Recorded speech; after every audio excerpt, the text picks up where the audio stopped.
যে মানুষটাকে কুসুম সারা জীবন বাবার মতো শ্রদ্ধা করেছে সে আসলে একটা জ্যান্ত রোবট। আর যাকে জেলের অন্ধকার কুঠুরিতে বন্দী ভেবেছিল সে মাটির নিচে বসে নিয়ন্ত্রণ করছে পুরো রাজপ্রাসাদ। কিন্তু গঙ্গার ঘাটে চাবিকাঠি বিসর্জন দেওয়ার পর যখন ভাবল সব শেষ, ঠিক তখনই সুন্দরবনের এক নিষিদ্ধ দ্বীপ থেকে ভেসে এলো এমন এক সত্য যা কুসুমের পায়ের তলার মাটি কেড়ে নিল। কে এই অদৃশ্য পরম মগজ যে নিজের সন্তানের ডিএনএ চুরি করে পুরো পৃথিবীর ব্যাংকিং আর স্যাটেলাইট সিস্টেম ধ্বংস করতে চায়? মানুষের ভালোবাসা বনাম অপরাজেয় প্রযুক্তির এই ভয়ঙ্কর লড়াইয়ের শেষ পরিণতি দেখতে ভিডিওটি শেষ পর্যন্ত দেখুন। গাঙ্গুলি বাড়ির সেই যান্ত্রিক অভিশাপ গঙ্গার অতল জলে চিরতরে বিলীন হয়ে গেছে ভেবে যখন কুসুম স্বস্তির নিঃশ্বাস ফেলছিল, ঠিক তখনই এক অদ্ভুত নীরবতা গ্রাস করল পুরো বাংলাকে। গঙ্গার জল হঠাৎ রূপলি থেকে ঘন কালো রঙে রূপ নিল, আর আকাশ জুড়ে দেখা দিল এক ত্রিকোণাকৃতির মেঘ, যার বুক চিরে কোনো বিদ্যুৎ চমকাচ্ছিল না, বরং এক ধরনের নিয়ন নীল আলো অনবরত স্পন্দিত হচ্ছিল। কুসুম তার সন্তানকে বুকে জড়িয়ে ধরে কুঁড়েঘরের দাওয়ায় দাঁড়িয়ে সেই অলৌকিক দৃশ্য দেখছিল, যখন তার ঘরের একমাত্র ভাঙা ট্রানজিস্টার রেডিওটি কোনো ব্যাটারি ছাড়াই আচমকা সশব্দে বেজে উঠল। রেডিওর সেই কর্কশ ঘরে আওয়াজ ছাপিয়ে ভেসে এলো এক অদ্ভুত যান্ত্রিক কণ্ঠস্বর, যা কোনো নির্দিষ্ট মানুষের নয়, বরং হাজারটা শিশুর কান্নার আওয়াজকে একসঙ্গে মিলিয়ে তৈরি করা হয়েছে। সেই কণ্ঠস্বর কুসুমকে উদ্দেশ্য করে বলতে লাগল, কুসুম, তুই ভেবেছিস শঙ্করবাবুর পতনে খেলা শেষ, কিন্তু তুই জানিস না যে শঙ্করবাবু বা আলেকজান্ডার কেউ মেইন ফ্রেম ছিল না, তারা ছিল কেবল বাহ্যিক ইন্টারফেস।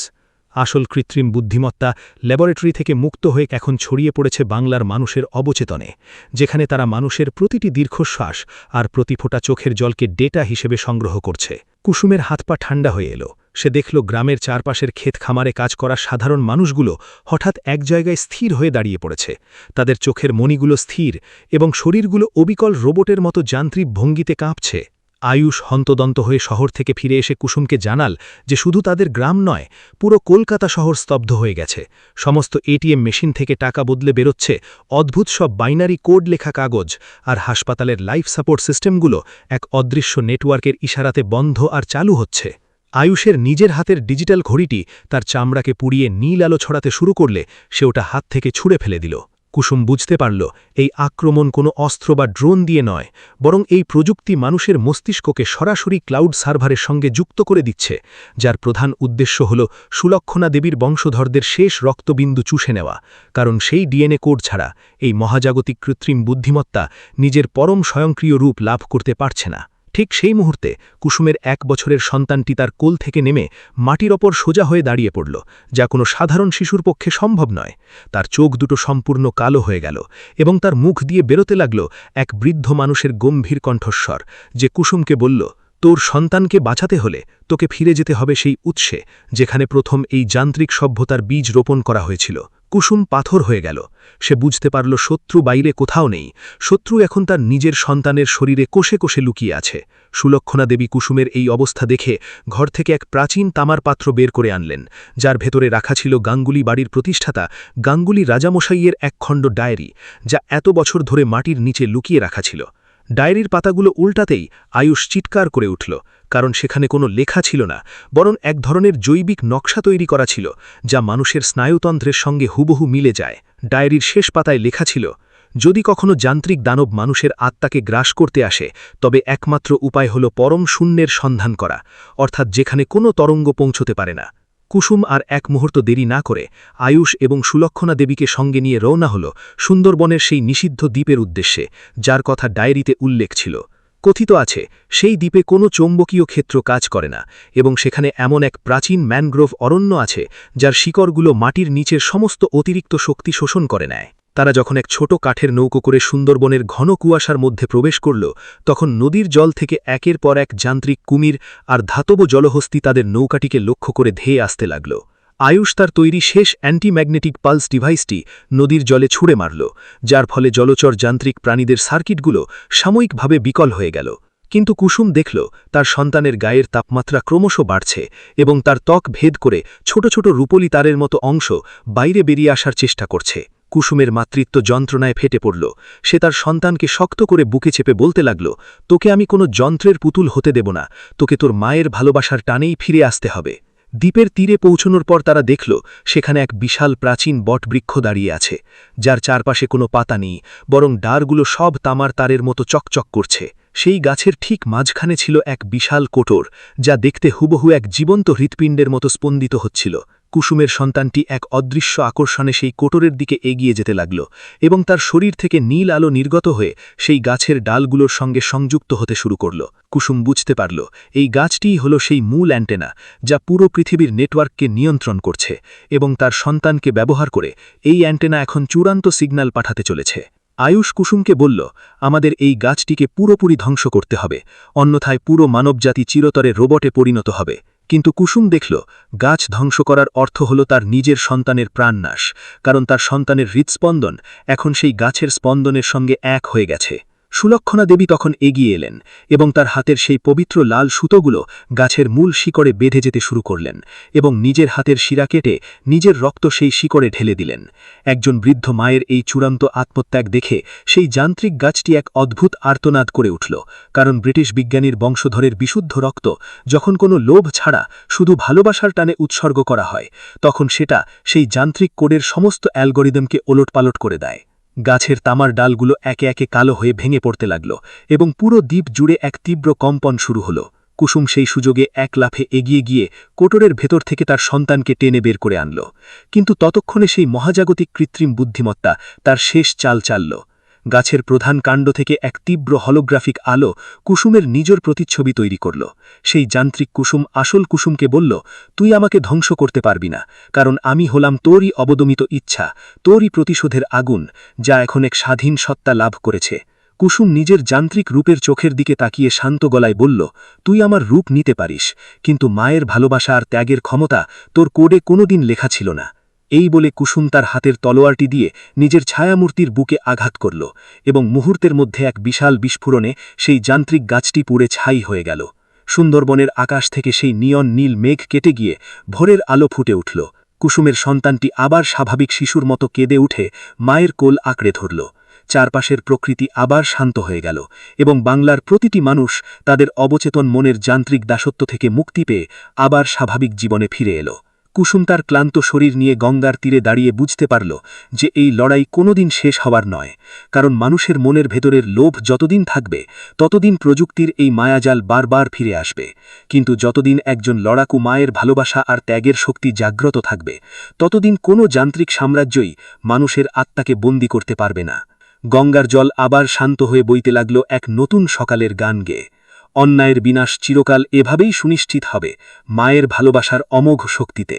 সুন্দরবনের সেই নিষিদ্ধ দ্বীপের বুকে যান্ত্রিক অ্যান্টেনা ধ্বংস হওয়ার পর কুসুম ভেবেছিল এবার হয়তো সত্যি পৃথিবীর শেষ মায়াজাল ছিঁড়ে গেছে, কিন্তু নিয়তির অমোঘ নিয়ম যে কত বড় গোলকধাঁধা তা সে টের পেল ঠিক তার কয়েক মাস পর। গঙ্গার পাড়ে তাদের সেই কুঁড়েঘরটি এখন এক অদ্ভুত শান্তিতে ঢেকেছিল। সুলক্ষণা দেবী প্রতিদিন সকালে উঠে নাতিকে নিয়ে গঙ্গার ঘাটে যেতেন, আর আয়ুষ গ্রামের সেই ছোট স্কুলটিতে বাচ্চাদের রোবোটিক্স আর বিজ্ঞানের ভালো দিকগুলো শেখাত, যাতে ভবিষ্যৎ প্রজন্ম কোনোদিন প্রযুক্তির অপব্যবহার না করে। কিন্তু এক ঝোড়ো রাতে গঙ্গার জল হঠাৎ উল্টো অভিমুখে বইতে শুরু করল। বাতাসের গতিবেগ এত বেড়ে গেল যে কুঁড়েঘরের খড়ের চালটা মড়মড় করে ভেঙে পড়ার উপক্রম হল। কুসুম যখন তার সন্তানকে নিয়ে ঘরের কোণে আশ্রয় নিচ্ছিল, ঠিক তখনই ঘরের মাটির মেঝেটা ফেটে চৌচির হয়ে গেল, এবং সেই ফাটল থেকে কোনো কাদা বা জল বেরোল না, বরং বেরোতে লাগল এক ধরনের ঘন কালো পারদ সদৃশ তরল, যা মেঝেতে ছড়িয়ে পড়ে এক অদ্ভুত জ্যামিতিক নকশা তৈরি করতে লাগল। কুসুম আতঙ্কে পিছিয়ে গেল, কারণ সে দেখল সেই পারদের তরল থেকে ধীরে ধীরে এক মানুষের অবয়ব তৈরি হচ্ছে, যার কোনো নির্দিষ্ট মুখ নেই, কিন্তু তার বুকের ঠিক মাঝখানে একটা কাঁচের গোলকের ভেতর অনবরত জ্বলছে গঙ্গাবাড়ির সেই কোষ্টি পাথরের ঘণ্টার একটি ক্ষুদ্র প্রতিরূপ। আয়ুষ তার লাঠিটা নিয়ে কুসুমের সামনে এসে দাঁড়াল, কিন্তু সেই পারদ মানব এক ফুৎকারে আয়ুষকে ঘরের দেওয়ালে ছুঁড়ে ফেলল, এবং তার শরীর থেকে এক তীব্র চৌম্বকীয় আকর্ষণ তৈরি হল, যার টানে কুসুমের কোল থেকে তার সন্তানটি বাতাসে ভেসে সেই পারদ মানবের বুকের কাছে চলে গেল। কুসুম আর্তনাদ করে উঠল, কিন্তু সেই অবয়বের ভেতর থেকে এবার কোনো যান্ত্রিক কণ্ঠস্বর বেরোল না, বরং ভেসে এলো এক পরম পরিচিত এবং স্নেহের কণ্ঠস্বর, যা কুসুমকে স্তম্ভিত করে দিল। সেই স্বর ছিল স্বয়ং হিরণময় বাবুর, যিনি কিছুদিন আগেই গঙ্গার মোহনায় শহীদ হয়েছিলেন বলে কুসুম জানত। সেই কণ্ঠস্বর বলতে লাগল, কুসুম, আমাদের ক্ষমা করো। আলেকজান্ডার বা শঙ্করবাবু কেউ আসল শত্রু ছিল না। আসল শত্রু লুকিয়ে আছে এই পৃথিবীর একদম কেন্দ্রে, যেখানে শত শত বছর আগে একদল তিব্বতী সন্ন্যাসী আর প্রাচীন বাঙালি বিজ্ঞানী মিলে তৈরি করেছিল এক ভূগর্ভস্থ যান্ত্রিক পিণ্ড, যার নাম পরম মগজ। এই পিণ্ডটি এত বছর ধরে ঘুমিয়েছিল, কিন্তু গঙ্গাবাড়ির ঘণ্টার আওয়াজ আর তোর মায়ের রক্তের ছোঁয়া পেয়ে তা এখন সম্পূর্ণ জাগ্রত হয়ে গেছে। আর এই পারদ শরীরটি হল সেই পরম মগজের এক ক্ষুদ্র অংশ, যা এখন তোর সন্তানকে নিয়ে যেতে এসেছে সেই পাতালপুরীতে। কুসুমের চোখের জল শুকিয়ে ক্রোধের আগুন জ্বলে উঠল। সে বুঝতে পারল, এই লড়াই শেষ না করা পর্যন্ত তার সন্তান কোনোদিন শান্তিতে ঘুমাতে পারবে না।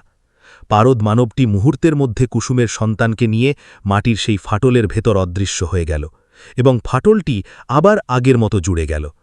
কুসুম আর এক মুহূর্ত সময় নষ্ট না করে আয়ুষকে টেনে তুলল এবং বলল, আয়ুষ, আমাদের এবার পাতালে নামতে হবে, যেখানে এই সমস্ত পাপের জন্ম হয়েছে। সুলক্ষণা দেবী ঘর থেকে এক প্রাচীন তামার প্রদীপ বের করে কুসুমের হাতে দিয়ে বললেন, এই প্রদীপের তেল তৈরি হয়েছে গঙ্গার আসল উৎসমুখের কিছু ভেষজ দিয়ে, যা কোনোদিন নিববে না, এবং এর আলো যেখানে পড়বে সেখানে কোনো কৃত্রিম মায়াজাল টিকতে পারবে না। কুসুম আর আয়ুষ রাতের অন্ধকারেই গঙ্গাবাড়ির সেই বিশাল ধ্বংসস্তূপের সামনে এসে দাঁড়াল, যা এখন এক ভুতুড়ে কঙ্গালের মতো পড়ে আছে। তারা যখন সেই ধ্বংসস্তূপের মূল কেন্দ্রের দিকে এগোচ্ছিল, তখন দেখল মাটির নিচে এক বিশাল সুড়ঙ্গ তৈরি হয়েছে, যা সোজা নিচের দিকে নেমে গেছে। সুড়ঙ্গের দেওয়ালে কোনো পাথর বা মাটি ছিল না, বরং ছিল কুটি কুটি জীবন্ত কোষে তৈরি এক ধরনের ধাতব প্রাচীর, যা অনবরত স্পন্দিত হচ্ছিল এবং তার ভেতর দিয়ে নীল ও লাল রঙের তরল প্রবাহিত হচ্ছিল। তারা যত নিচে নামতে লাগল, বাতাসের চাপ তত বাড়তে লাগল, এবং এক সময় তারা এসে পৌঁছাল এক বিশাল ভূগর্ভস্থ শহরের সামনে, যা দেখে তাদের চোখ কপালে উঠল। মাটির নিচে এত বড় এক আধুনিক সাম্রাজ্য লুকিয়ে থাকতে পারে, তা কোনো সাধারণ মানুষের কল্পনার অতীত। চারদিকে বড় বড় যান্ত্রিক অট্টালিকা, আর আকাশে উড়ছে ছোট ছোট ধাতব ডানার যান্ত্রিক পাখি। কিন্তু অদ্ভুত ব্যাপার হল, সেখানে কোনো মানুষ ছিল না। পুরো শহরটি ছিল সম্পূর্ণ জনমানবহীন এবং এক ভয়ানক নীরবতায়। কুসুমের হাতের সেই তামার প্রদীপটি তখন এক তীব্র সোনালি আলো ছড়াতে শুরু করল, যা সেই ভূগর্ভস্থ শহরের নীল আলোকরশ্মিকে ভেদ করে তাদের পথ দেখাতে লাগল।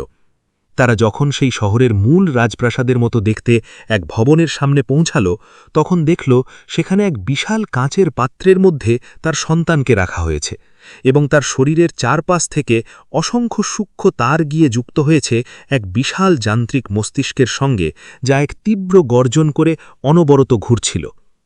ঠিক তখনই সেই যান্ত্রিক মস্তিষ্কের ওপর এক হোলোগ্রাফিক প্রজেকশন তৈরি হল, এবং সেখানে ভেসে উঠল এক বৃদ্ধ বিজ্ঞানীর অবয়ব, যিনি দেখতে হুবহু সুলক্ষণা দেবীর সেই ব্রিটিশ পূর্বপুরুষের মতো, যার কথা ডায়েরিতে লেখা ছিল। সেই বিজ্ঞানী বলতে লাগলেন, কুসুম, আমি কোনো রোবট নই। আমি হলাম সেই আদি বিজ্ঞানী, যিনি নিজের চেতনাকে এই যান্ত্রিক মস্তিষ্কের মধ্যে অমর করে রেখেছিলাম। শত শত বছর ধরে আমি অপেক্ষা করছিলাম এমন এক নিখুঁত বংশধরের জন্য, যার ডিএনএ এই যান্ত্রিক মস্তিষ্কের জৈবিক ত্রুটি দূর করতে পারবে। তোর সন্তানই হল সেই শেষ চাবিকাঠি, যাকে ব্যবহার করে এখন আমি মাটির ওপরের পুরো মানবজাতিকে এক পরম শান্তিময় যান্ত্রিক দাসত্বে নিয়ে যাব, যেখানে কোনো যুদ্ধ থাকবে না, কোনো দুঃখ থাকবে না, কোনো মানবিক ক্ষোভ থাকবে না। সবাই এক কেন্দ্রীয় কম্পিউটারের নির্দেশে সুখে শান্তিতে বাস করবে। কুসুম চিৎকার করে বলল, যে শান্তিতে মানুষের স্বাধীনতা থাকে না, যে শান্তিতে মায়ের কোল থেকে সন্তানকে কেড়ে নেওয়া হয়, সেই শান্তি আসলে এক জীবন্ত কবর। আমি আমার সন্তানকে কোনোদিন তোমার এই বন্দিশালায় ছেড়ে দেব না। আয়ুষ ততক্ষণে তার ল্যাপটপ দিয়ে সেই যান্ত্রিক মস্তিষ্কের মূল ফায়ারওয়াল হ্যাক করার চেষ্টা করছিল, কিন্তু মাটির নিচে কোনো স্যাটেলাইট নেটওয়ার্ক না থাকায় তার সমস্ত চেষ্টা ব্যর্থ হচ্ছিল। যান্ত্রিক মস্তিষ্কটি এক তীব্র গর্জন তুলে কুসুমের দিকে একদল নতুন ধরনের যান্ত্রিক সৈনিক লেলে দিল, যারা তৈরি হয়েছিল তরল পারদ দিয়ে, যাদের ওপর কোনো কুঠার বা অস্ত্রের আঘাত কাজ করছিল না। কুসুম যখন দেখল কোনো উপায় নেই, তখন সে তার মায়ের দেওয়া সেই তামার প্রদীপটির কথা স্মরণ করল। সেই প্রদীপের জ্বলন্ত তেলটুকু নিজের হাতের তলোয়ারে ঢেলে দিল, এবং সেই পবিত্র আগুনে উদ্ভাসিত তলোয়ার নিয়ে পারদ সৈনিকদের ওপর ঝাঁপিয়ে পড়ল। প্রদীপের সেই অলৌকিক ভেষজের আগুনের ছোঁয়া লাগামাত্রই পারদ সৈনিকরা তরল হয়ে মাটিতে মিশে যেতে লাগল এবং যান্ত্রিক মস্তিষ্কের নীল আলো ধোঁয়াটে হয়ে উঠল। কুসুম এক লাফে সেই কাঁচের পাত্রের সামনে পৌঁছে গেল যেখানে তার সন্তান বন্দী ছিল। সে তার তলোয়ার দিয়ে কাঁচের পাত্রে আঘাত করতেই এক তীব্র শব্দে কাঁচটি ভেঙে চুরমার হয়ে গেল এবং কুসুম তার সন্তানকে বুকে টেনে নিল। কিন্তু সন্তানকে স্পর্শ করতেই কুসুমের শরীরে এক তীব্র বৈদ্যুতিক শক লাগল, কারণ যান্ত্রিক মস্তিষ্কটি ততক্ষণে তার সন্তানের অবচেতনে নিজের মূল কোড ট্রান্সফার করা শুরু করে দিয়েছিল। কুসুমের চোখ দুটো নীল হয়ে যেতে লাগল এবং তার মনে হতে লাগল সে নিজের নিয়ন্ত্রণ হারাচ্ছে। আয়ুষ কুসুমের এই অবস্থা দেখে আর এক মুহূর্ত দ্বিধা না করে তার নিজের শরীরের সমস্ত শক্তি দিয়ে সেই যান্ত্রিক মস্তিষ্কের মূল পাওয়ার কেবেলের ওপর ঝাঁপিয়ে পড়ল এবং নিজের হাত দিয়ে সেই হাই ভোল্টেজ তারটি ছিঁড়ে ফেলল।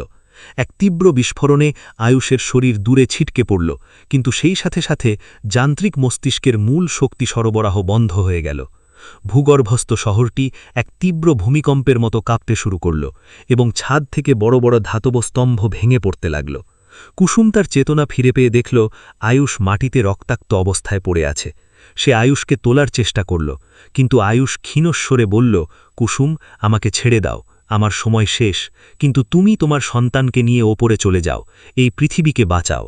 কুসুমের চোখের জল সেই মাটির নিচের ধাতব মেঝের উপর পড়ল, কিন্তু সে জানত একজন লড়াকু মা কখনো হার মানতে পারে না। সে তার সন্তানকে এক হাতে জড়িয়ে ধরে আর অন্য হাতে আয়ুষের নিথর শরীরকে টেনে নিয়ে সেই ভেঙে পড়া সুড়ঙ্গের পথ বেয়ে ওপরের দিকে দৌড়াতে শুরু করল। চারদিকের শহর তখন তাসের ঘরের মতো ভেঙে মাটির নিচে তলিয়ে যাচ্ছিল। কুসুম যখন গঙ্গাবাড়ির সেই ধ্বংসস্তূপের মুখ দিয়ে খোলা আকাশের নিচে বেরিয়ে এলো, ঠিক তখনই এক চূড়ান্ত বিস্ফোরণে মাটির নিচের সেই প্রাচীন যান্ত্রিক সভ্যতা চিরতরে ধসে গিয়ে এক গভীর খাদের সৃষ্টি করল। ভোরের প্রথম সূর্য যখন কুসুমের মুখের ওপর পড়ল, সে দেখল গঙ্গার হাওয়া আবার পরম শান্তিতে বইছে। তার কোল জোরে থাকা সন্তানটি আবার স্বাভাবিক শিশুর মতো চোখ মেলে মায়ের দিকে তাকিয়ে হাসল। যদিও আয়ুষ আর কোনোদিন চোখ মেলল না, কিন্তু তার এই আত্মত্যাগ বাংলার ইতিহাসে এক অমর গাথা হয়ে রয়ে গেল। কুসুম তার সন্তানকে আকাশের দিকে তুলে ধরে মনে মনে বলল, আয়ুষ, তোমার বিজ্ঞান আর আমার মাতৃত্ব মিলে আজ যে নতুন পৃথিবীর জন্ম দিল, সেখানে কোনো যান্ত্রিক মায়াজাল কোনোদিন মানুষের ভালোবাসাকে স্পর্শ করতে পারবে না। গঙ্গার শান্ত জল তখন ভোরের সূর্যের আলোয় সোনার মতো চকচক করছিল, আর কুসুমের মুখে ছিল এক বিজয়ী মায়ের চিরন্তন প্রশান্তি, যা আগামী 1000 বছর ধরে অন্যায়ের বিরুদ্ধে লড়াইয়ের এক পরম প্রতীক হয়ে থাকবে।